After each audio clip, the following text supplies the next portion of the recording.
కడుమూరులో భూషమ్మ ఇండ్లు మొత్తం చెత్త చెదారంతో నిండిపోయి దోన్లు నిలబడిపోయి ఇండ్లు కడతా ఉంది. ఈరోజు క్లీన్ చేస్తూ ఉన్నాము.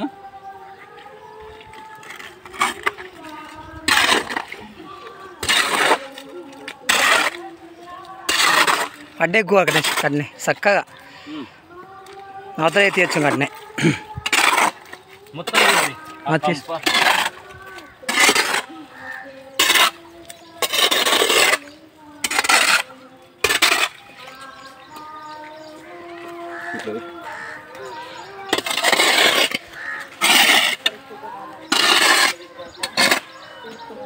కంప పడతాడు తీయకూడదు.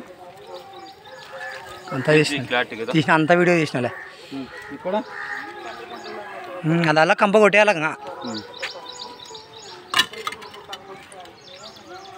బంద్ చేద్దానా. సరే.